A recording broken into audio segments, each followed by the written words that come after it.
boleh buru-buru, jangan ditunda. Dan cepat-cepat itu bukan perbuatan setan. Apa? Membayar hutang kalau sudah jatuh tempo, bayar. Jangan malah pergi ke kampung. Tanggal tagihan nggak ada. Yang ketiga,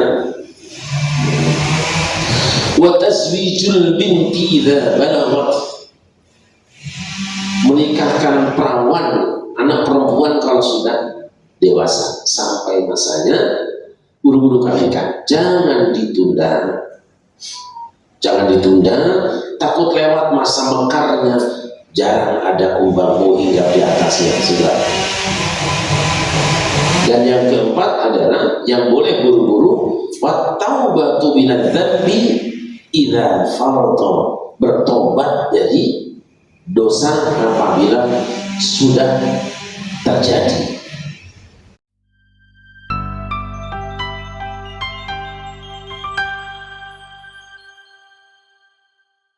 Alhamdulillahi nahmaduhu wa nasta'inuhu wa nastaghfiruh wa na'udzu billahi min syururi anfusina wa sayyiati a'malina. Man yahdihillahu fala mudilla lahu wa man yudlil fala hadiya lahu. Asyhadu an la ilaha illallah wahdahu la syarika lahu wa asyhadu anna Muhammadan 'abduhu wa rasuluhu la nabiyya ba'da. Allahumma shalli wa sallim ala sayyidina wa maulana Muhammadin wa ala alihi wa ashabihi wa man tabi'ahu huda, amma ba'du. Hamba-hamba Allah yang dimuliakan segenap pengurus dan jamaah Masjid Nurul Hidayah yang berbahagia, alhamdulillah dengan izin Allah pagi ini kita kembali dapat bersama dipilihkan tempat yang baik oleh Allah, berada di masjid yang indah ini.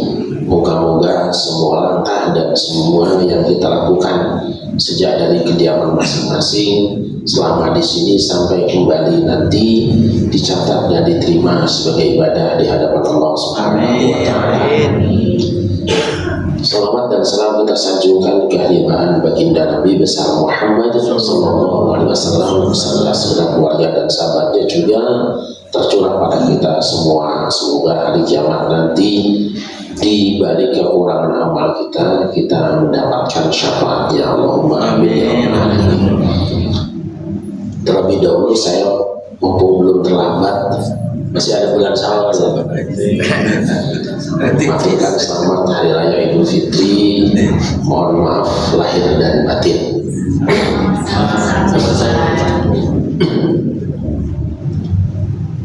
Hari ini kita akan membaca kembali surat Ali Imran ayat 133 sampai dengan 134. Dua saja dulu, nanti kalau cukup bisa kita lanjutkan. 133, 134. A'udzu billahi minasy syaithanir rajim. Bismillahirrahmanirrahim.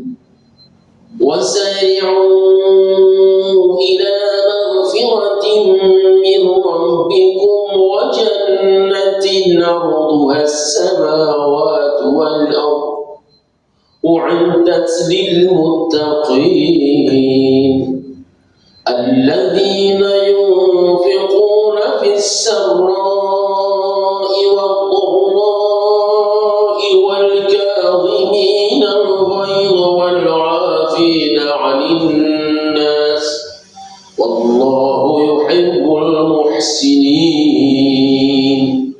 Silakan dibaca.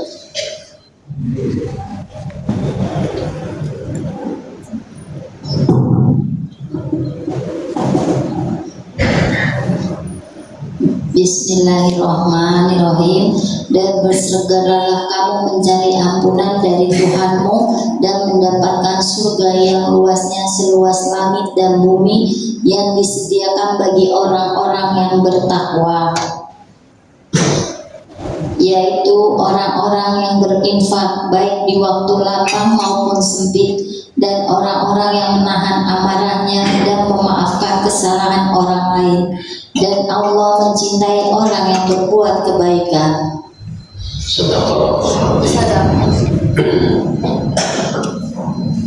Ayat ini dimulai dengan kalimat atau lafaz wasari'u yang berarti cepatlah.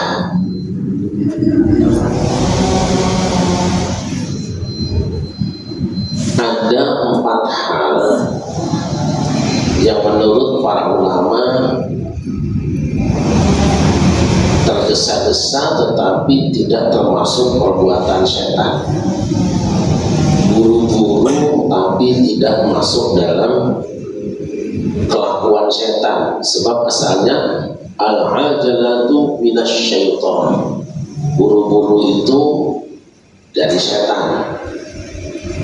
Illa fi arba'ati mawadhi'a, kecuali di dalam 4 tempat.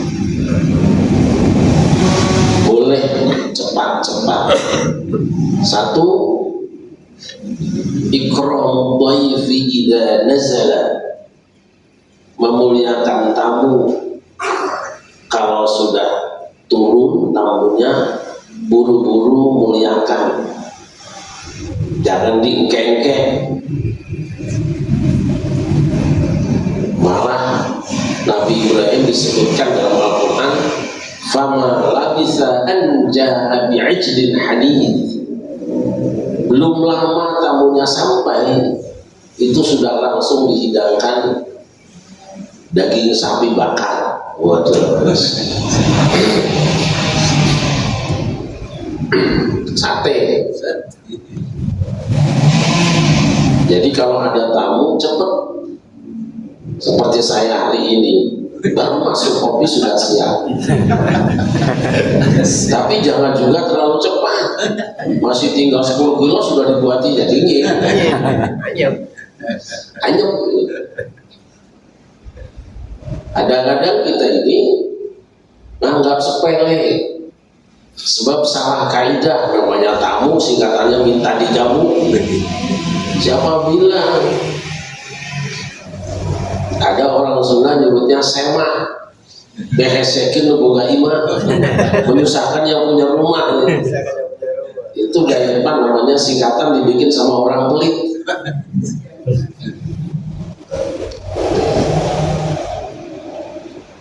Nah, jangan sampai tamu itu pamitan izin sebentar. Kan suka ada tamu yang seperti itu. Ke rumah saya itu tiap hari tamu mungkin 30 orang ada, teman-teman dari mana-mana. Kadang ada yang baru berapa menit sudah izin mau ke depan dulu. Nah, cari rokok kamu sebentar. Menyinggung perasaan yang punya rumah. Makanya rumah saya walaupun saya tidak merokok, segala merek rokok ada. Mantap. Semua rokok-rokok yang ada insya Allah ada, walaupun saya tidak merokok sama sekali. Nah, jangan sampai tamu itu karena datang dari jauh diberondong pertanyaan, kayaknya apa namanya BAP. Apa kabar teh? Alhamdulillah baik. Sendiri enggak, sama anak-anak tuh masih di belakang. Dari Garut jam berapa? Sebetulnya dari Garut kemarin, cuma karena capek berhenti dulu di Bandung. Kan malu di Garutnya kan daerah unggulan. Di Bandung susah cari makan. Udah cerita sebetulnya dia itu. Dari Bandung lanjut saya naik Prima Jasa, turun di Ciputat. Ngomong-ngomong, Bapak masih sehat? Udah berapa pertanyaan tuh? Alhamdulillah sih, cuma kemarin sempat sakit sebentar, sekarang sudah sehat lagi. Kalau sawah tanamin apa? Udah berapa pertanyaan tuh?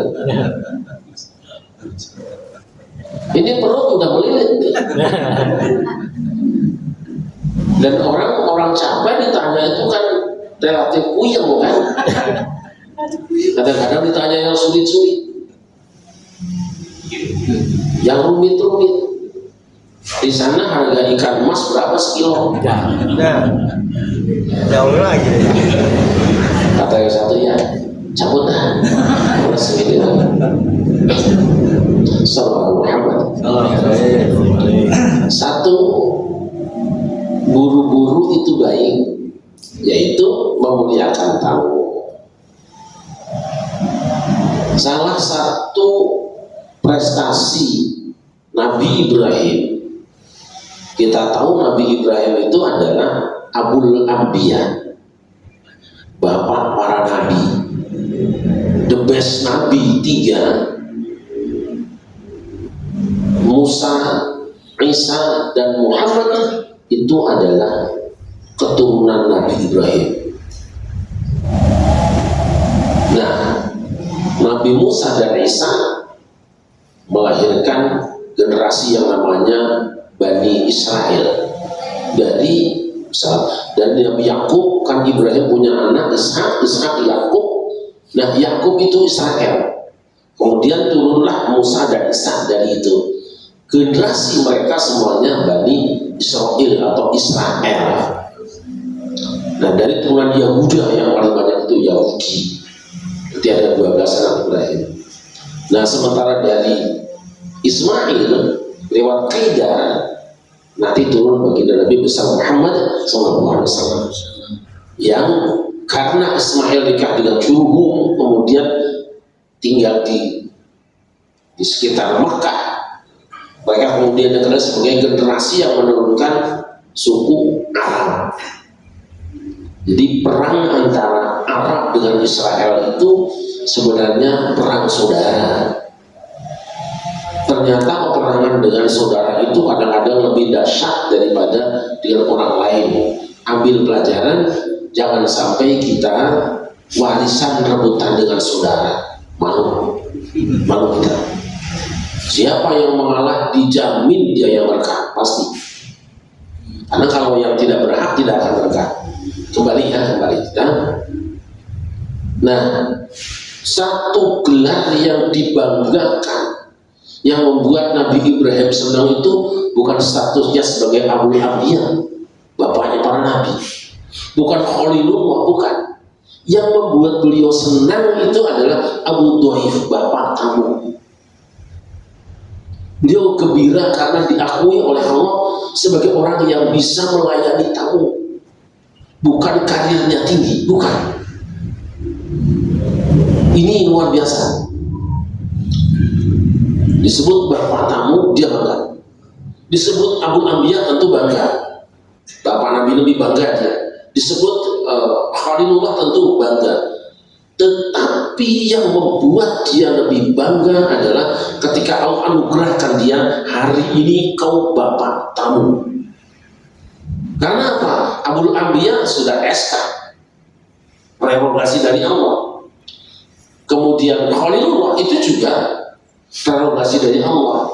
Meskipun semua prerogasi, tapi Abu Dhaif, bapak tamu, mencerminkan ada karya yang melibatkan dirinya, hasil karya. Jadi orang yang beriman seharusnya lebih senang dengan hasil karya daripada pemberian orang lain. Ini kan etos kerja. Kenapa Nabi Ibrahim disebut dengan Abu Dhaif? Karena setiap hari hampir, tentu tidak selamanya, Nabi Ibrahim kalau makan itu selalu nunggu tamu. Sampai-sampai ada kebiasaan beliau itu berdiri di perapatan kalau sekarang. Yang namanya perapatan 5 kan cuma satu di Tasik. Aneh, perapatan kok 5. Orang Jakarta nyebutnya simpang 5. Perapatan 5 kan ada yang menuju ke Ciamis, kalau lurus mau ke Raja Pola itu Bundaran. Perapatannya 5 biji, bukan perapatan apa? Simpang 5. Iya, orang Tasik memang luar biasa. Satu-satunya daerah yang berani nginjek-injek Pancasila cuma Tasik. Ada stasiun terminal Pancasila diinjek-injek. Nah, jadi Nabi Ibrahim suka nongkrong di perapatan, nungguin orang lewat, Bu. Cegah, Bapak mau kemana? Ke pasar. Mampir yuk, saya buru-buru, mampir dulu. Lu ada apa? Saya ingin makan. Lah makan aja. Nah, saya ingin makan sama jenengan. Masya Allah. Itu hampir tiap saat dilakukan itu. Beliau mau makan kalau ada tamu. Percis kita. Kita juga kalau mau makan nungguin tamu, tapi nungguin tamu pulang. Tega bener. Dan tamunya kadang-kadang juga nggak tahu diri, nggak paham isyarat tuan rumah. Maaf ya, ke kamar kecil dulu. Sebetulnya dia musir itu. Ibu-ibu yang begitu biasanya. Dilama-lama ingin bikin apa? Maaf ya, saya lagi tanggung cucian. Itu musir sebetulnya. Apa hubungannya cucian dengan tamu? Namanya kalau ada tamu cucian nggak kering, nggak kering juga lah. Dan tolonglah pahami kalau ibu-ibu ngomong begitu itu sebetulnya udah bosan lihat lu gitu. Sallallahu alaihi wasallam. Satu, memuliakan tamu. Apabila datang segera lakukan hal-hal yang membuat dia senang, menghilangkan penatnya, buat mereka betah. Makanya saya sering belajar gitu. Kalau ada tamu diusahakan nginep lah. Saya siapkan satu rumah kecil untuk tamu khusus. Kalau mau di rumah saya bareng-bareng, kalau nggak di situ. Pengen nyontoh seperti itu. Yang kedua, wa qada'ud daini idza wajaba. Boleh buru-buru, jangan ditunda. Dan cepat-cepat itu bukan perbuatan setan. Apa? Membayar hutang kalau sudah jatuh tempo, bayar. Jangan malah pergi ke kampung. Tanggal tagihan nggak ada. Yang ketiga, wa tazwijul binti idza balaghat. Menikahkan perawan, anak perempuan kalau sudah dewasa, sampai masanya buru-buru kawinkan. Jangan ditunda. Jangan ditunda, takut lewat masa mekarnya. Jarang ada kumbangmu hingga di atasnya segala. Dan yang keempat adalah yang boleh buru-buru, wa taubatu minadz dzambi idza farata. Bertobat dari dosa apabila sudah terjadi. Nah ini dia. Makanya Allah katakan wasari'u ila maghfiratin min rabbikum. Salah satunya adalah ini. Bercepat-cepatlah, bersegeralah kamu sekalian kepada ampunan. Pakai ilah. Kepada kepada Nanti di surah Al-Hadid, sabiqu ila maghfiratin min rabbikum. Berlomba kamu. Jadi cepatnya kita di dalam menuju kepada etape ini, harus merasa ada orang lain yang sedang berlomba dengan kita. Cepatnya kita kemana? Pada dua stasiun.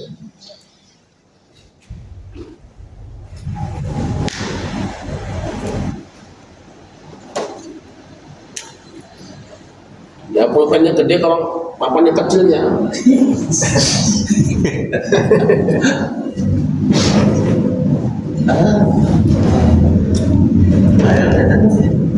Berarti kayak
berkompetisi.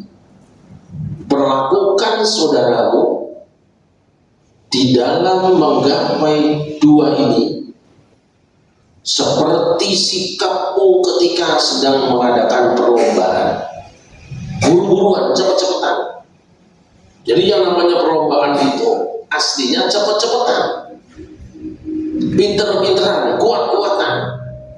Yang aneh itu di Indonesia bukan lomba cepat lari, tapi lomba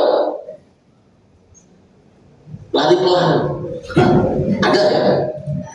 Ada lomba jalan santai. Yang menang tuh yang paling santai. Itu fenomena di Senayan kan, dan pelakunya kan biasanya dari Brawijaya 12 itu. Apa perintah Allah? Kamu yang beriman, cepat-cepat dan berlakulah seperti orang berlomba menuju dua tempat. Nanti ada ghufran, ada maghfirah. Kalau ghufran itu biasanya ghufranaka, langsung nyambung dengan nama Allah. Tapi kalau maghfirah itu min ghufranaka, perhatikan, ampunanmu, nyambung. Tapi maghfiratin min, ampunan dari Tuhanmu. Jadi perintah Allah, cepat-cepat kamu menuju kepada ampunan yang telah disiapkan oleh Tuhanmu, ditempatkan oleh Tuhanmu, seakan-akan begitu. Sudah dilepaskan oleh Tuhanmu, kejar ke sana. Yang kedua, wa jannatin, surga. Ini adalah etapa. Huruf wawu di dalam wajannah itu adalah ataf. Kenapa tidak digunakan dengan fa dan summa? Kalau fa itu tartib ittisal, tartib nyambung langsung. Summa tartib infisal. Kalau menggunakan summa berurutan tapi agak jauh jaraknya. Kalau wawu lil jam'i, ngumpul di situ. Buru-burulah kamu menuju kepada ampunan dari Tuhanmu. Dan ada dua pesan kemungkinan di sini. Pertama, seakan-akan bahwa antara ampunan dengan surga itu ngumpul satu tempat. Artinya apa? Begitu engkau dapat ampunan, sebenarnya engkau telah berada di surga. Yang memisahkan antara kamu dengan surga hanyalah kematian. Diampuni, kalau mati ya sudah di surga. Nggak ada jarak. Itu yang pertama. Yang kedua,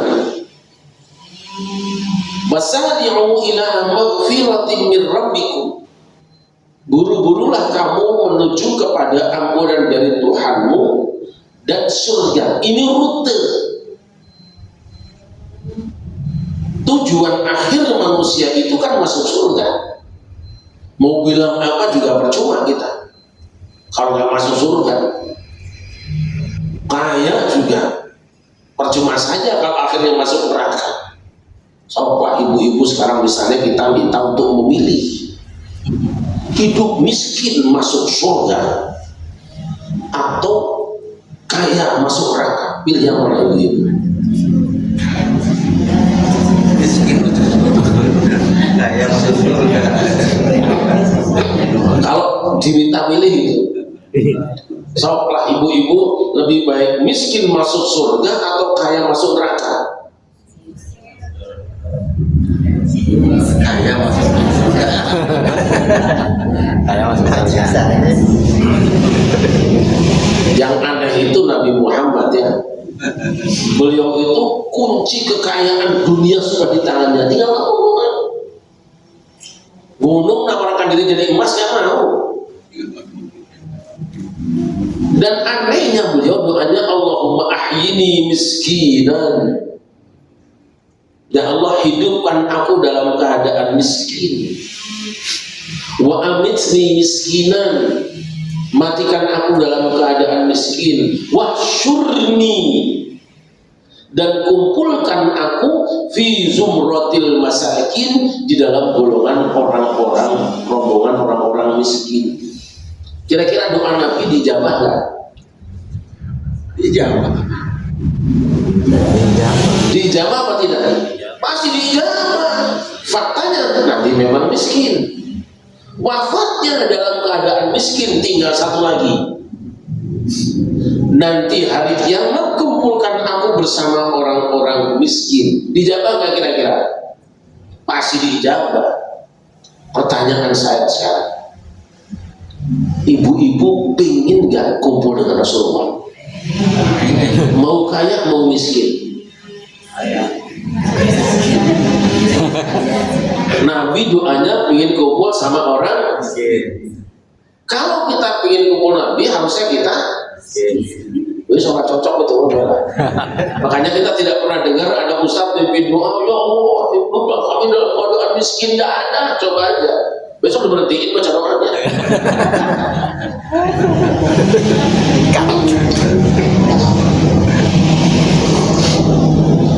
Itu juru doa yang profesional sampai bisa menangis jamaahnya. Tiba-tiba terlontar doa, ya Allah hidupkanlah kami dalam keadaan miskin, matikanlah kami dalam keadaan miskin, dan kumpulkanlah kami nanti hari kiamat bersama orang-orang miskin. Itu siapa sebenarnya? Itu juru doa paling bagus, kagak pakai yang membuat. Gitu-gitu amat doa. Sallallahu alaihi wasallam. Kumpul di situ. Rutenya ampunan baru surga. Artinya apa? Tidak akan bisa masuk surga jika orang masih punya dosa. Sekecil apapun dosa, tidak ada yang dibawa ke dalam surga. Riya. Jadi maghfirah itu tiket, ibu-ibu. Ambil tiketmu, yaitu ampunan Allah, berangkatlah kamu ke surga.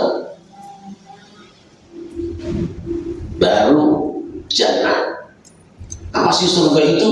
Wah, ini saya sering berasumsi bahwa sebenarnya surga itu gambaran sebuah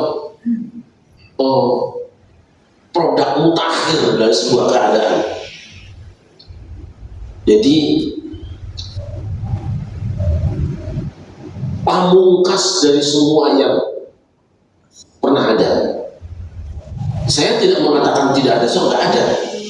Tetapi urutan-urutan zaman menuju sampainya surga yang sebenarnya, menuju neraka yang sebenarnya, itu sudah mencerminkan bahwa kondisi itu pasti ada. Karena apa? Dia dialami oleh masa-masa yang menuju ke sana. Contoh sekarang ini, misalnya akhir zaman nanti, ini kan gambaran neraka surga itu kan gerendeng gitu ya. Harus adil kita merendengkannya. Misalnya gambaran tentang neraka atau tentang hari kiamat dulu. Di dalam surah Al-Hajj, ya ayyuhan nas taqu rabbakum inna zalzalatas sa'ati syai'un 'adzim. Wahai manusia, kendalikan dirimu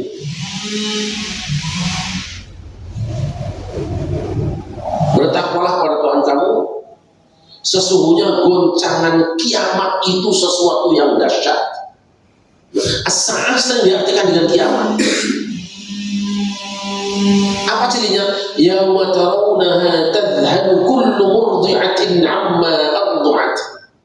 Pada hari itu kamu saksikan setiap wanita yang menyusukan anaknya akan melepaskan bayi susuannya.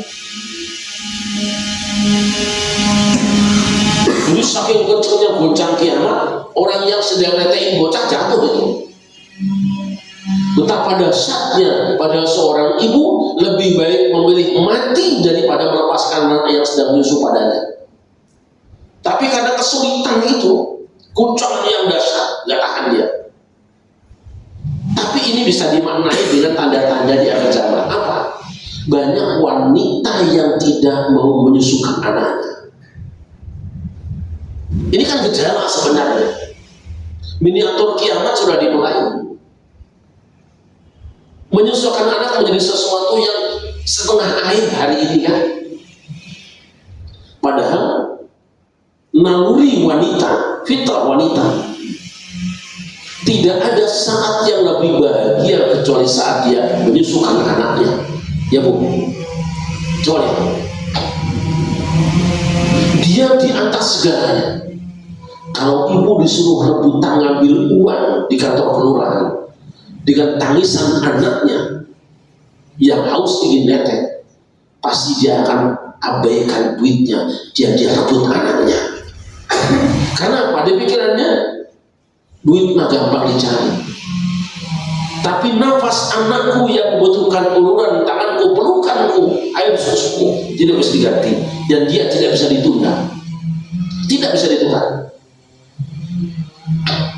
Kondisi itu hari ini sudah mengejalakan banyak wanita yang tidak bangga, tidak bahagia menyusukan anaknya, lalu ditukar dengan susu sapi. Dampaknya apa? Moral anak dia seperti turunan sapi, karena satu susuan dengan sapi. Jadi dia saudara sapi sepersusuan kan. Saya tidak bicara yang sudah dewasa, ini yang bayi. Kalau sudah dewasa kita perlu. Maka 2 tahun seorang ibu itu menyusukan anaknya. Saya berusaha anak saya dari yang pertama tidak boleh kecampuran, minimal sampai 1 tahun. Kita tahan sampai 2 tahun. Yang kedua, wa tad'u kullu dzati hamlin hamlaha. Setiap wanita yang mengandung itu menggugurkan melahirkan tiba-tiba, goncangan kiamat. Tapi ini juga bisa dimaknai dengan indikator pendekatan kiamat. Apa tandanya? Banyak wanita yang kandungannya digugurkan sebelum saatnya, atau dia melahirkan sakarnya milih tanggal dan harinya, ya kan? Kan ada sekarang orang yang ingin lahir itu menyesuaikan tanggalnya. Request. Apa namanya? Request. Iya, lahir request itu lah. Sesar. Tapi ada sesuatu, bukan sesar. Dia lahir tanggalnya milih sendiri gitu loh. Belum waktunya. Misalnya prediksi dokter atau bidan nanti lahirnya 10 November, 11 November. Tapi aku kan pikirnya hari pahlawan ya 10 November. Kan sekarang kan? Sudah ada seperti itu. Yang ketiga, wataronna sesukaro. Kamu akan lihat manusia dalam keadaan mabuk. Ini goncangan bumi yang kencang itu, manusia mabuk. Ini juga artinya apa? Indikator pendekatan kiamat akan datang. Perilaku manusia sudah mabuk sekarang. Orang mabuk itu bisa salah karena, bisa salah makanan, bisa salah minuman, salah bicara. Orang berbicara bukan bagiannya. Apa yang membedakan antara orang yang normal dengan mabuk? Dalam keadaan normal beda lisan seorang ulama dengan lisan seorang ilmuwan, beda pengusaha dengan penguasa, beda. Tapi dalam keadaan mabuk bisa sama meracaunya. Wa ma hum bisukara walakinna 'adzaballahi syadid. Sebenarnya mereka tidak mabuk, tetapi ada siksaan Tuhan yang sangat dahsyat. Kok manusia disiksa? Bukan. Artinya apa? Ini ada goncangan problematika zaman yang berat dihadapi, sehingga membuat orang berperilaku nganeh-nganehi seperti orang mogok yogyok. Baru urusan naik BBM aja ribut manusia. Kan rame. Sallallahu alaihi wasallam. Nanti nanti hari kiamat, di hari akhir menjelang kiamat, akan ada dajjal. Dajjal itu pembohong. Pembohong itu tukang dusta. Ucapannya tidak sesuai dengan yang fakta. Kendaraannya seperti apa? Kendaraannya berjalan di atas apa? Kudanya berjalan di atas api. Bayangan saat itu tentu disesuaikan dengan kondisinya. Bayangannya orang yakin bahwa nanti Dajjal itu naik kuda, kudanya itu berjalan di atas api, berarti bumi ini api semua. Dan dia berjalan 40 hari mengelilingi bumi, berarti buminya harus ada apinya kan? Dan siapa yang nyalainnya? Tapi pemikiran ini kemudian berubah ketika disesuaikan di zaman. Apa yang Nabi sampaikan tentu disesuaikan dengan zaman di mana manusia seperti itu kehidupannya. Tapi hari ini kuda itu harus sudah berfungsi. Fungsinya adalah alat transportasi. Di antara kehebatan Dajjal itu punya sarana transportasi yang berjalan dengan kekuatan api, bahan bakar, mulai kereta api, mobil, motor, sampai pesawat terbang, sehingga bisa keliling dunia hanya dalam 40 hari. Loh, kalau naik kuda 40 hari selesai ya kira-kira. Nanti pas nyebrang lautan bagaimana? Dajjal dan mereka yang ahli di bidang ini dimulai dari daerah di mana negara pembohong itu ada, tokohnya para pembohong itu ada. Di antara kebohongan itu kadang-kadang pura-pura damai tapi menyiapkan pasukan sendiri, bilang gencatan senjata tapi nyerang dari belakang. Ya, pembohongan itu Dajjal. Dan kemudian ada lagi, nanti di surga orang kan ada ayatnya, al-yawma nakhtimu ala afwahihim wa tukallimuna aydihim wa tashhadu arjuluhum bima kanu yaksibun. Di surat Yasin, nomor dilihat ayat berapa? Ibu yang rajin surat Yasin biasanya kan sampai ya pada sobek itu. Ayat berapa? Al-yawma nakhtimu ala afwahihim wa tukallimuna aydihim wa tashhadu arjuluhum bima kanu yaksibun. Sudah ketemu?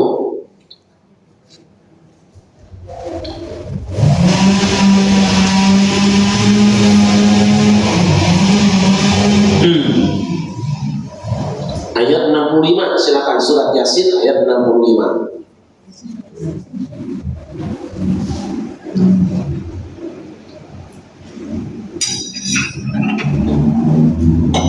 Silakan dibaca.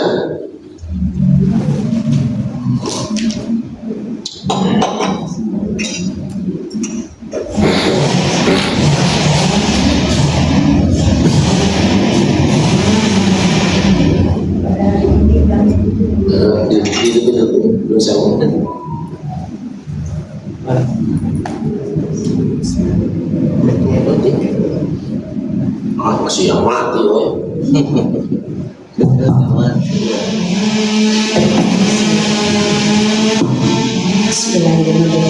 Pada hari ini kami tutup mulut mereka, tangan mereka akan berkata kepada kami, dan kaki mereka akan memberi kesaksian terhadap apa yang dahulu mereka kerjakan. Itu nanti hari kiamat, mulut terkunci. Wa tukallimuna aydihim, yang berbicara kepada kami adalah tangan mereka. Hari ini manusia berbicara sudah tidak harus pakai mulut. Tangan yang berbicara, ya kan? Orang kelihatan diem aja, lagi ngomong dia. Dia lagi ngobrol dia sama pacarnya. Yang berbicara air di tangan. Satu, yang kedua, wa tashhadu arjuluhum, dan yang menjadi saksi kakinya. Memangnya kaki dipisah-pisahin? Kakak sedang diam di rumah, kakak sedang bersaksi di mana? Tidak. Pembuktian sesuatu bisa menggunakan tapak kaki. Ya kan? Siapa pelaku pencurian ini? Yang dicari apanya? Tapak kakinya. Kemudian gunakan anjing untuk mengejarnya. Itu namanya apa namanya sih? Forensik. Sampai jempol tangan pun diketahui asli atau tidak. Sidik jari. Itu akhir zaman. Alat komunikasi, alat pembuktian, bukan sosoknya. Dan yang mengerikan hari ini, saya itu dibikin di berapa 40 channel, tukang bikin uang gaib. Aneh-aneh. Berarti kan saya hebat ya. Entah berapa orang datang ke rumah saya itu.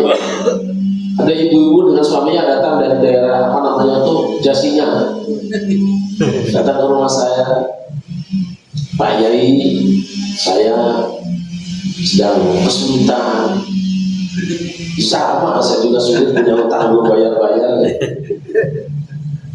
Ya saya kan lihat ini Pak Yai, uang gaib. Namanya uang gaib kan gak kelihatan Bu, sebenarnya gaib. Kalau saya punya bisa cari uang gaib, ngapain juga saya jadi dosen? Ngapain juga saya cari bikin usaha? Saya beli di kampung semuanya. Ada yang percaya diri banyak sekali. Ustazah yang ketipu juga ada. Berpuluh orang telepon saya ketipu gara-gara lihat wajah saya diredekan dengan uang gaib gitu. Lu percaya lagi? Nah, jadi walian. Tangan yang berkata-kata, kaki yang bersaksi, alat pembuktian yang tidak bisa ditolak oleh manusia adalah kalau pembuktian dengan tes DNA hari ini. Mulai kemana orang? Dulu orang boleh berdusta. Misalnya saya ngaku saya turunan Brawijaya yang ke-70 misalnya. Umpama. Sekarang sudah bisa dibuktikan. Brawijaya itu haplogrupnya adalah O misalnya. Pas dibuka punya saya dites O lain. Mau bicara apapun hari ini pembuktian teknologi sudah canggih. Watukallimuna aydihim. Mulut kamu jangan ngomongnya masih bohong. Tes saja darahmu, tes saja tanganmu, cek kakimu. Orang nggak bisa ngomong. Saya mau masuk situ, ngomong nggak masuk gimana? Ini loh masuk. Ini bekas kakimu ini. Nggak bisa ngomong. Nah, hamba Allah lagi. Nanti di dalam surga lihat Quran di dalam surah Al-Baqarah. Al-Baqarah. وَبَشِّرِ الَّذِينَ آمَنُوا وَعَمِلُوا الصَّالِحَاتِ أَنَّ لَهُمْ جَنَّاتٍ تَجْرِي مِنْ تَحْتِهَا الْأَنْهَارُ كُلَّمَا رُزِقُوا مِنْهَا مِنْ ثَمَرَةٍ رِزْقًا قَالُوا هَذَا الَّذِي رُزِقْنَا مِنْ قَبْلُ وَأُتُوا بِهِ مُتَشَابِهًا وَلَهُمْ فِيهَا أَزْوَاجٌ مُطَهَّرَةٌ وَهُمْ فِيهَا خَالِدُونَ. Ya, itu Al-Baqarah itu masih awal tuh. Ayat 25. Silakan.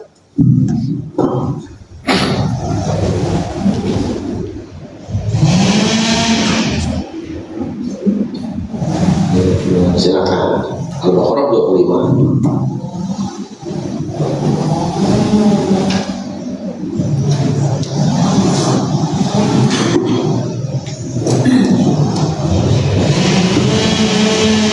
Bismillahirrahmanirrahim.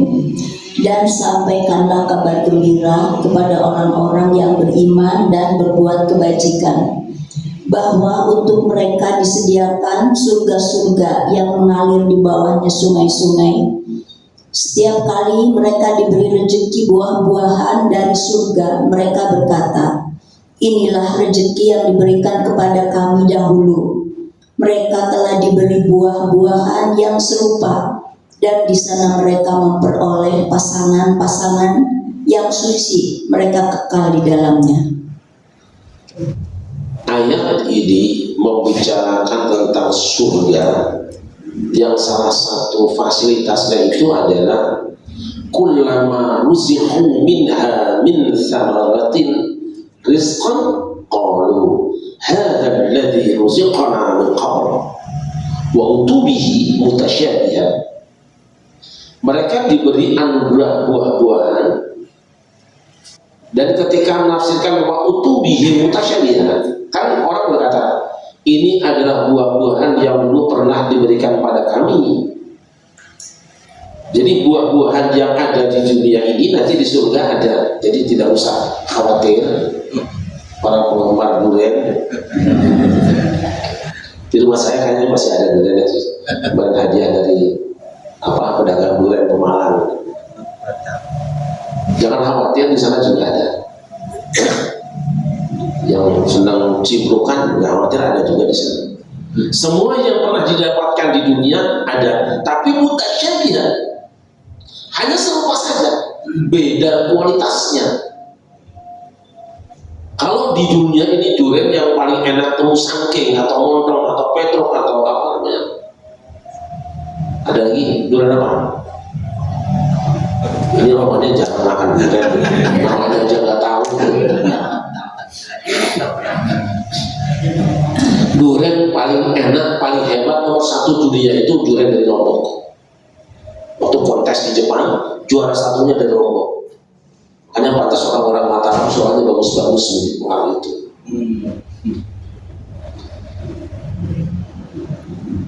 Duriannya sama, tapi kualitas duriannya, rasanya beda dengan yang pernah kita dapatkan di dunia.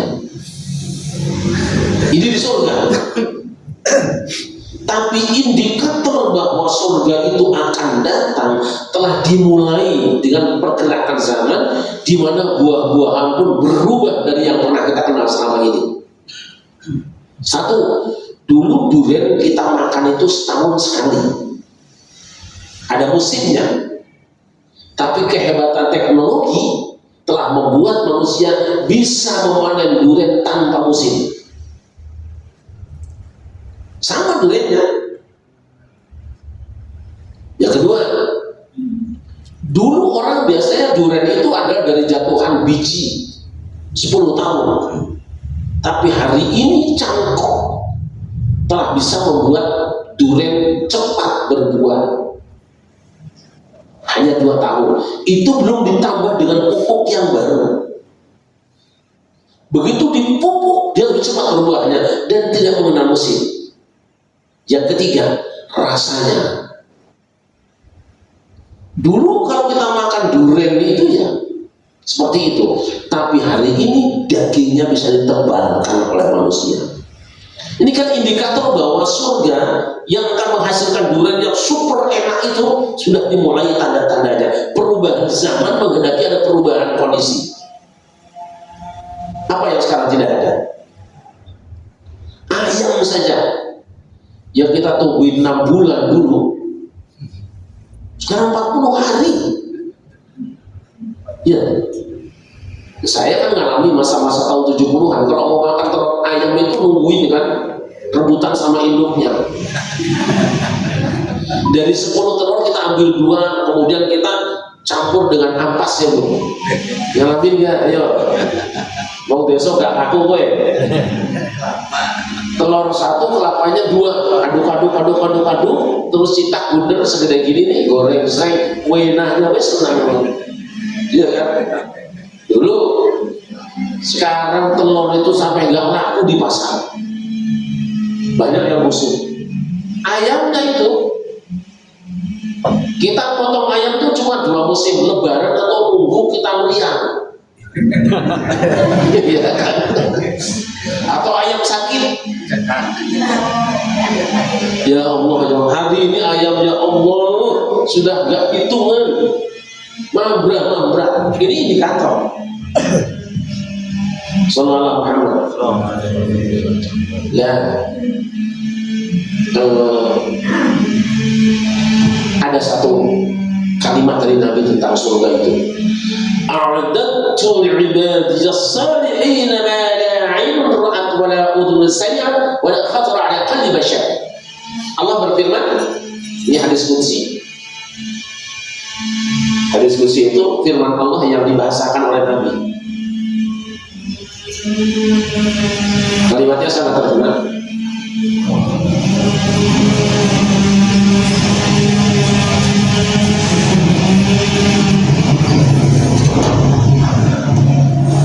A'dadtu li'ibadiyas salihin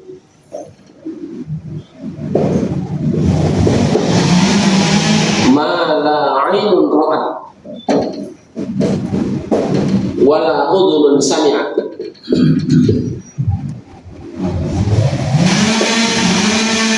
wa la khatara 'ala qalbi bashar.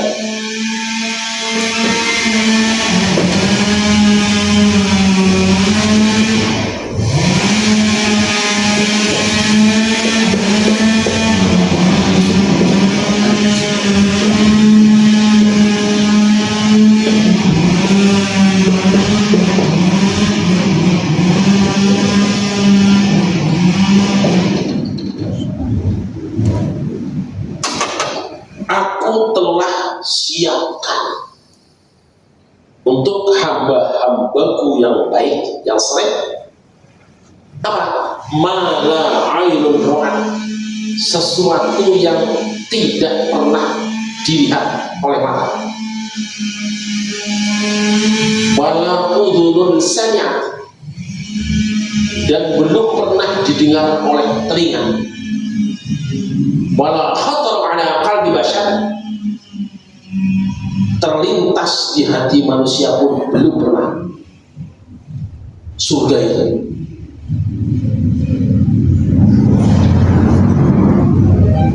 keindahan apapun yang pernah ditemui manusia dalam kehidupan, maka yang dilihat di surga itu belum pernah ada sebelumnya. Benar-benar baru. Wala udhunun sami'at, tidak pernah telinga mendengar seindah ini. Terlintas pun wala khatar 'ala qalbi bashar, terlintas pun tidak pernah. Jadi bayangan kita tentang surga selama ini yang kita buat dengan rekayasa, baik dalam gambar-gambar, dalam cerita-cerita, itu meleset semua. Lebih indah dari bayangannya. Beda dengan dunia. Jadi dunia paling banter cuma seindah warna aslinya. Fuji Film itu.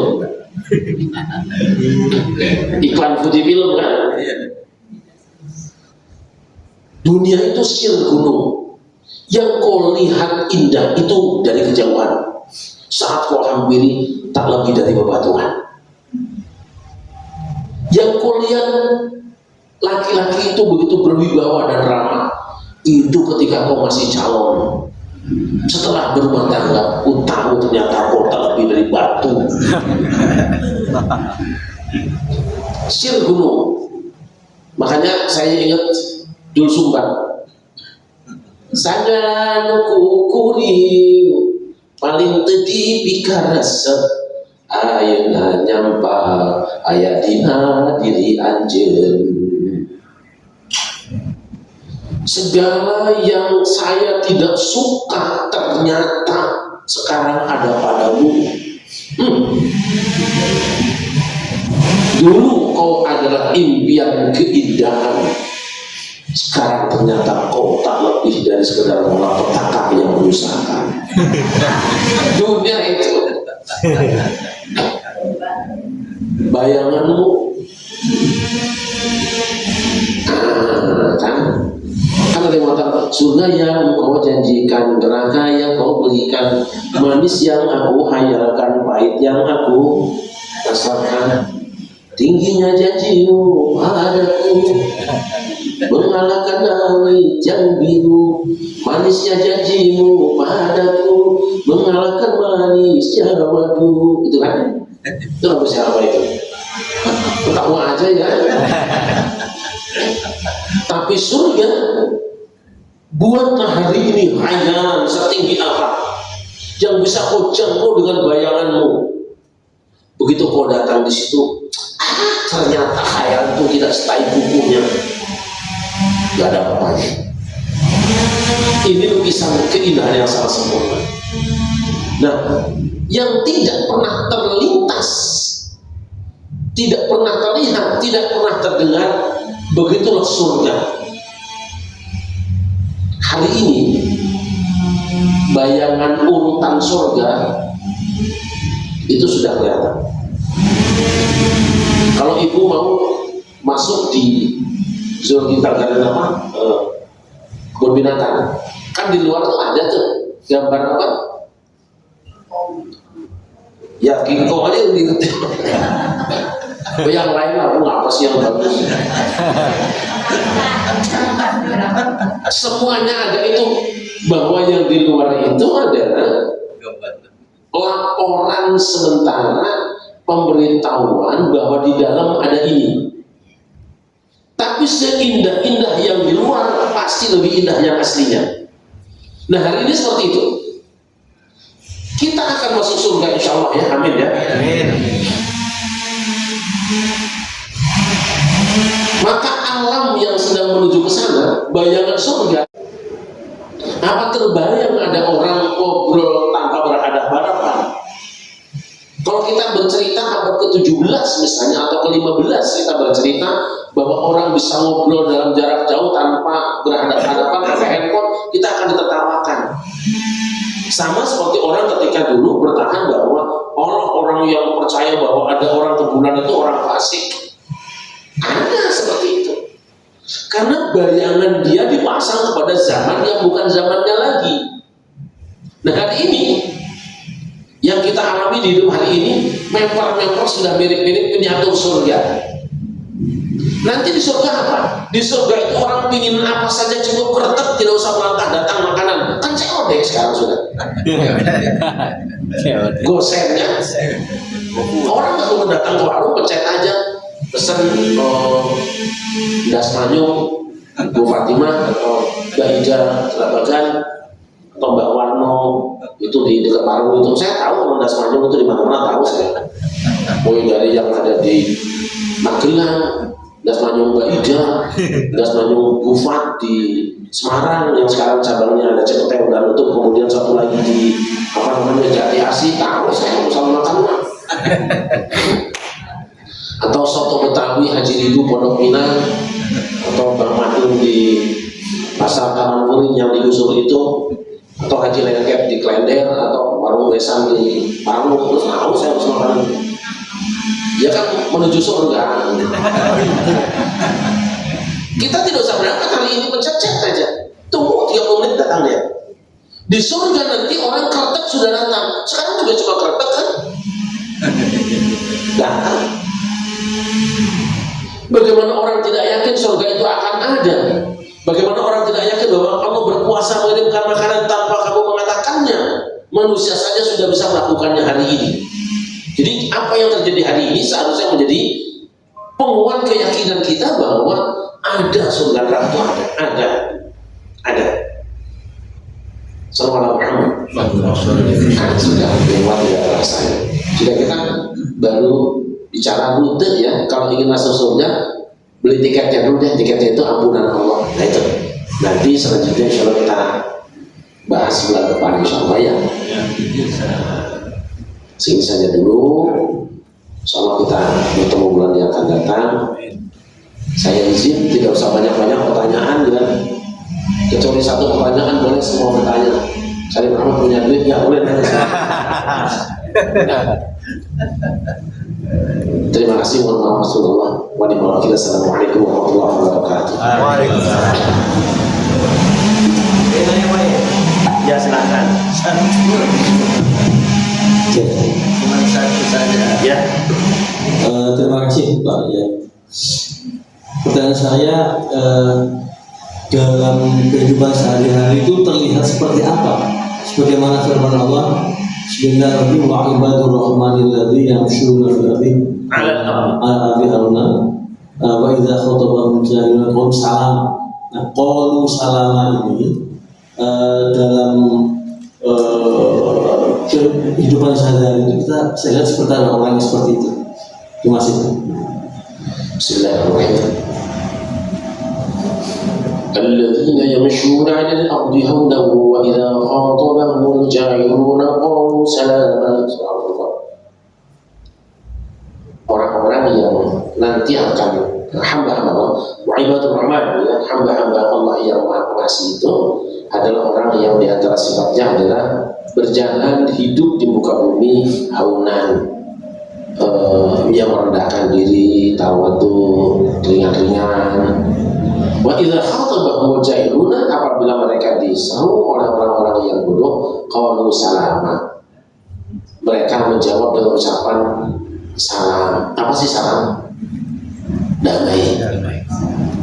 Kamu ngomong begitu nggak apa-apa, tapi jangan berantem. Kamu menuduh saya gini-gini nggak apa-apa, tapi jangan ribut. Karena itu keyakinan kamu. Kamu menganggap saya bohong nggak apa-apa, rela kok, tapi jangan ribut. Lihat di dalam surah Al-Qasas. Wa idza sami'u lahu a'radu 'anhu wa qalu lana a'maluna wa lakum a'malukum salamun 'alaikum la nabtaghil jahili. Apabila mereka mendengar obrolan yang sia-sia, dia berpaling, tinggalkan tempatnya, lalu mengatakan, maaf ya, silakan lanjutkan saja, saya ada tugas yang lain. Assalamualaikum, damai buat Anda semuanya.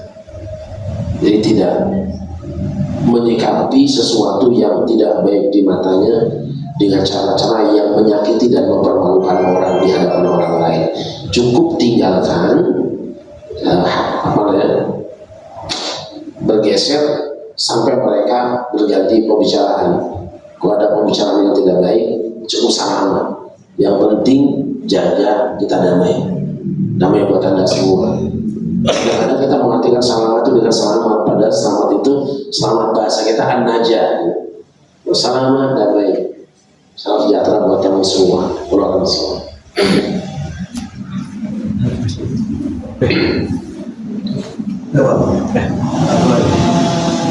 Itu ini ya.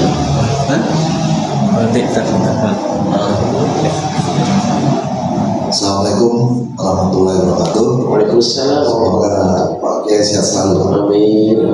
Ini adalah pertanyaan saya adalah sebagai berikut.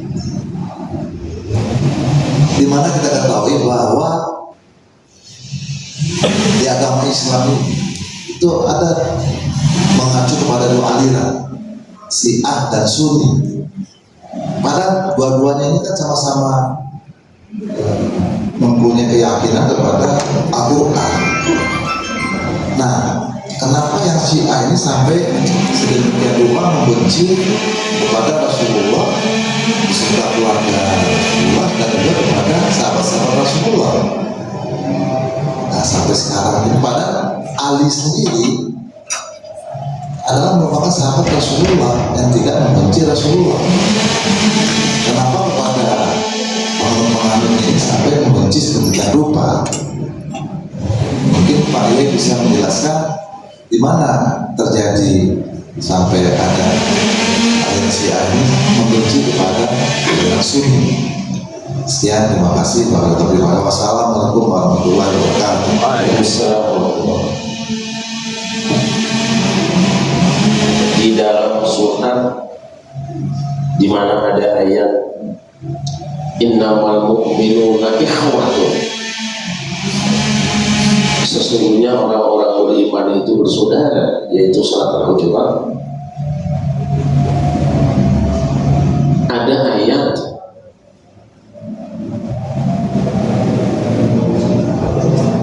innal ladzina yunadunaka min wara'il hujurati aktsaruhum la ya'qilun.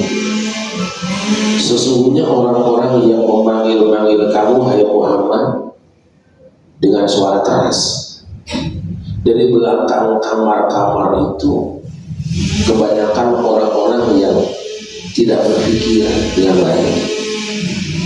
Ayat ini berbicara tentang cara memanggil Rasulullah. Tetapi karena dalam kerangka bingkai surat Al-Hujurat yang saya beri nama surat Quwah, ini juga menggambarkan banyak orang yang membicarakan kamar orang lain, menilai kamar orang lain dari luar, belum masuk ke dalamnya. Ingat, berulang kali saya sampaikan bahwa mazhab di dalam Islam itu adalah ibarat kamar-kamar. Syiah kamar, Ahlus Sunnah kamar, Mu'tazilah kamar, Jabariyah kamar, Qadariyah kamar, Murji'ah kamar, Wahabiyah kamar, Asy'ariyah kamar, Maturidiyah kamar. Itu semua kamar, rumahnya satu, Islam. Ingat, madhab tetap madhab, madhab bukan agama. Jangan sampai kita menjadikan madhab kita menggantikan posisi agama. Maksud saya begini, syukur kepada Allah bahwa saya diizinkan Allah untuk mempelajari hampir semua madhab di dalam Islam. Dan saya belajar madhab itu di samping bertemu dengan orangnya, juga merujuk kepada kitab-kitab aslinya. Nanti Bapak Ibu boleh mampir di rumah saya sekali-kali gitu kan, lihat kitab itu, syukur-syukur bawa nasi sama lauknya kan gitu. Jangan cuma Jumat berkah doang loh. Alhamdulillah, dulu saya membaca tentang madhab-madhab itu dari madhab kita sendiri. Itu penting untuk menguatkan kita, meyakinkan kita. Tapi alangkah indahnya ketika kita akan menyimpulkan orang itu, kita coba temui dulu referensi aslinya. Setelah saya baca kitab-kitab Asy'ariyah, langsung karya Abul Hasan Al-Asy'ari, Al-Maturidiyah, langsung dari tafsirnya Al-Maturidi. Saya baca kitab Syiah Zaidiyah, Musnad Imam Zaid bin Ali, asli dari kitab Zaidiyah. Saya baca kitab Syiah Imamiyah. Saya baca kitab yang namanya karya Al-Bahroni, Ghayatul Maram. Saya baca yang namanya karya Muhammad Bakar Al-Majlisi yang 110 jilid. Saya baca Al-Kafi Kulaini. Saya baca kitab asli mereka. Kalau Ahlus Sunnah udah santapan dari muda kita kan. Saya dapatkan mereka semuanya mencintai Rasulullah SAW. Semuanya mencintai Rasulullah. Bahkan dalam kehidupan sehari-hari, yang paling banyak bersolawat kepada Rasulullah itu adalah orang Syiah. Coba, kalau kita disebut nama Sayyidina Muhammad, kita apa bilang? Cuma 1 kali. Tapi orang Syiah 3 kali. Nabi Muhammad bersabda, Allahumma sholli ala Muhammad wa ali Muhammad, Allahumma sholli ala ali Muhammad, Allahumma sholli ala ali Muhammad, 3 kali itu. Itu orang Syiah. Jadi tidak benar kalau para sahabat itu membenci Rasulullah dan keluarganya. Bahkan satu-satunya madhab yang mengklaim dirinya sebagai pengikut Rasul dan ahlu baitnya adalah orang Syiah. Kita katakan, kita juga mengamal ahlu bait dong, kita yang lebih mencintainya. Bahwa di dalam kitab-kitab mereka ada keterangan-keterangan yang mengesankan seolah-olah mereka menistakan keluarga Rasulullah. Tidak semuanya hadis itu bisa diterima. Nanti insya Allah kita akan bahas lebih panjang ini. Ada waktu khusus lah, minimalnya 1 jam ya. 1 jam, tapi gambar seperti itu. Misalnya orang Syiah dituduh punya Quran sendiri, berjejer kita tafsir di saya. Tafsir Toba-Tobai, ya, kemudian At-Tusi. Persis Qurannya sama dengan Quran kita. Ada keterangan memang di kitab-kitab mereka, di kitab hadis mereka, bahwa Quran yang sekarang ini bukan Quran yang ditinggalkan Rasulullah, karena Quran sudah banyak ayatnya yang hilang. gitu kan? Tapi hadis ini diperselisihkan. Saya katakan pernyataan bahwa ayat Al-Quran ada yang hilang bukan khas milik Syiah. Ahlus Sunnah wal Jamaah juga sama.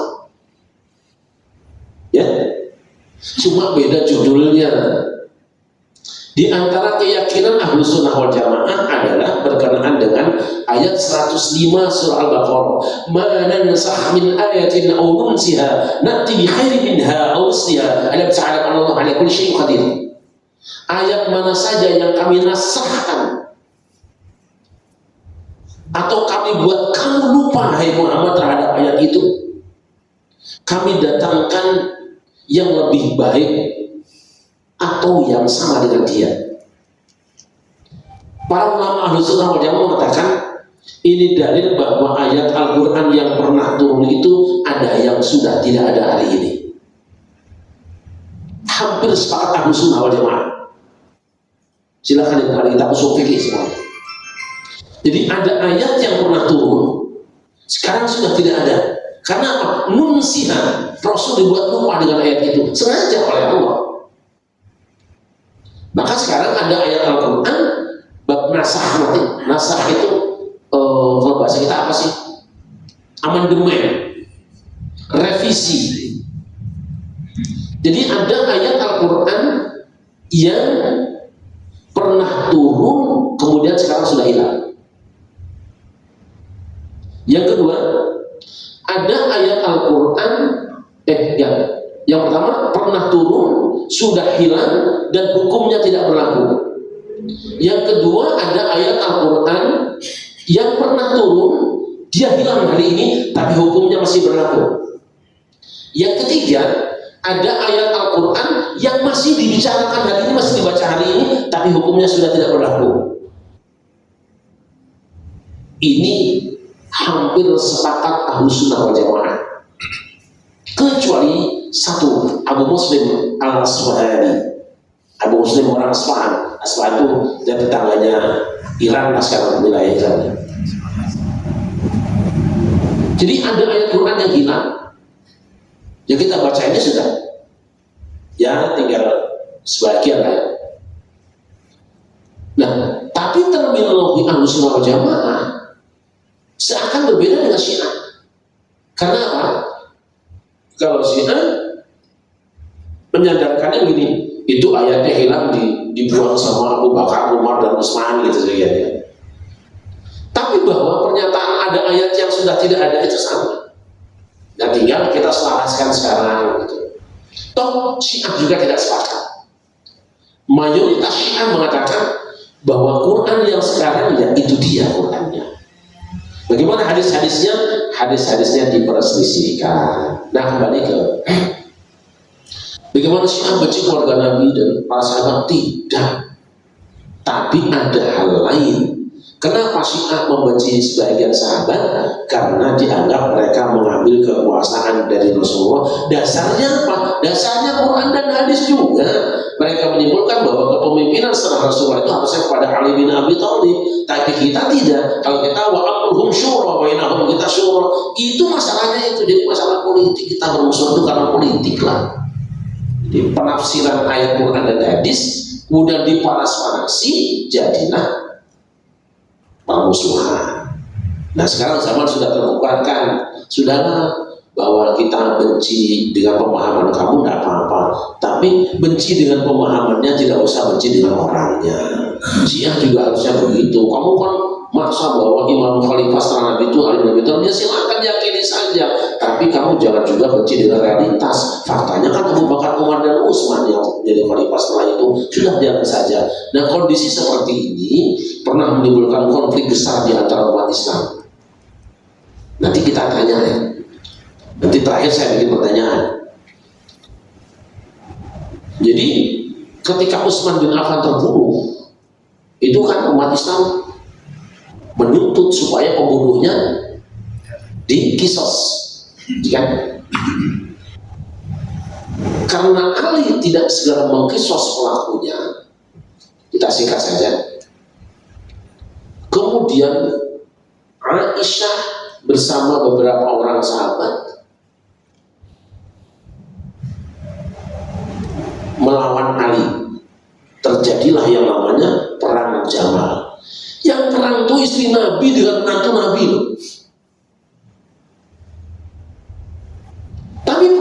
terjadi sebetulnya karena ada provokator. Ini pasang gerumbul tenda di sini, ini di sini. Ada satu orang Yahudi namanya Abdullah bin Salam. Dia punya kelompok. Ini orang Yahudi yang masuk Islam gak dihargai. Kadang-kadang orang kalau gak dihargai kan provokasi kan, menyerang kan. Tapi kalau dikasih jabatan menteri ya diam kan, itu biasa. Nah, kelompok ini di sini hanya satu yang diinginkan, yaitu perseteruan. Dia kirim orang ke sini, bunuh satu orang di sini. Dia mengira, wah ini kelompok ini nih, kesini kirim, bunuh satu ini. Lalu bilang, ini nih yang memulai perang nih, perang. Ini provokatornya mah diam saja, nunggu gencatan senjata. Selesai, Ali menang, Aisyah dikembalikan dengan terhormat. Bagaimanapun dia kan istri mertuanya. Rumah mertua itu jangan kasar-kasar amat gitu. Itu Ali. Selesai itu jadi lagi. Memang Muawiyah yang minta. Ini menang jadi apa? Menang jadi arang, kalah jadi abu nih. Ini sudah selesai perang setahun kemudian giliran dia. Dia kan udah digebukin kemarin nih. Sekarang kita ada. Perang Ali melawan Muawiyah. Dalilnya sama. Tuntutan penangkapan pelaku pembunuhan. Dan akhirnya gencatan senjata dan gencatan senjata dan arbitrase tahkim di sini ngirim Amr bin As, bukan Amerika. Ini mengirim Abu Musa al-Ash'ari. Ini memang tukang curang nih, itu gencatan senjata orang bantai dia. Jangan nggak ada jadi sekarang ya. Lah, pertanyaan kita, ketika berperang antara Ali dengan Aisyah, yang kafir yang mana? Ada yang kafir nggak? Ada yang sesat ya? Yang benar tuh Aisyah atau Ali kira-kira? Sulit tak jawab kan? Ketika perang antara Muawiyah dengan Ali, yang kafir siapa? Gak jawab kita kan? Kalau terjadi hari ini pasti kita akan memihak. Tapi kita menjadi jernih karena kita pernah diajari sama Umar bin Abdul Aziz. Ketika selesai itu kemudian kekuasaan dipegang oleh Muawiyah bin Abi Sufyan. Khutbah Jumat, mimbar, ceramah diisi terhadap caci maki pada Ali bin Abi Thalib sebagai lawan politik. Jadi khotib, ya Allah kutublah Abu Turab Ali bin Abi Thalib, itu khotib isinya doa-doanya itu. Sebaliknya yang di situ juga sama, ya Allah kutublah Muawiyah bin Abi Sufyan. Ini kayak pilpres saja. Itu terjadi. Untunglah Allah segera kirim hambanya, yaitu Umar bin Abdul Aziz, seorang khalifah yang bijaksana, yang melihat konflik tidak memihak dia. Dia punya rasa asih yang tinggi. Mau sampai kapan para sahabat Nabi dan umat Islam bercaci maki seperti ini?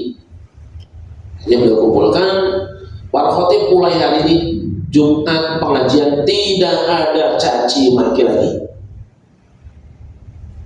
Jangan bicara perseteruan para sahabat Nabi. Gimana caranya? Ketika nanti ke khutbah Jumat sebutkan, ketika disebut nama Abu Bakar katakan radhiyallahu anhu. Semoga Allah ridho pada dia. Ketika disebut Umar radhiyallahu anhu, Utsman radhiyallahu anhu, Ali radhiyallahu anhu, doakan semua mereka. Disebut sahabat Nabi radhiyallahu anhu ajma'in. Damai umat Islam. Damai umat Islam. Terus Ahlus Sunnah wal Jamaah punya konsep. Bagaimana dengan konflik yang terjadi antara Ali, Muawiyah, Ali, Aisyah, wa ma jara baina as-sihab nasqutu anhu wa ajra al-ijtihad nusbitu. Apa yang terjadi di antara para sahabat Nabi, tutup mulut kita jangan bicarakannya. Yakin saja mereka telah mengamalkan apa yang diijtihadkannya. Mereka berperang membela kebenaran yang diyakininya. Sudah selesai. Nah, ini Ini sebenarnya yang bikin Indonesia tidak selesai-selesai juga kayak gini. Gak beres-beres. Hari ini kita ada di antara saudara kita yang mengatakan jangan dukung Iran sebab dia membantai beberapa orang Islam. Jangan nyebut begitu. Wong saling membunuh itu sudah pernah terjadi bahkan pada zaman sahabat Nabi. Dan jangan lupa, engkau juga bisa jadi termasuk kelompok yang pernah membantai umat Islam karena beda dengan madhabmu. Yuk, Syiah pernah membunuh beberapa orang. Ahlussunnah wal Jamaah, iya setuju. Itu informasinya ada. Walaupun kita boleh bertanya, jangan-jangan pembunuhan itu bukan karena madhabnya, tapi karena urusan politiknya. Tapi juga Wahabi Saudi Arabia juga pernah membantai Ahlussunnah wal Jamaah dan Syiah.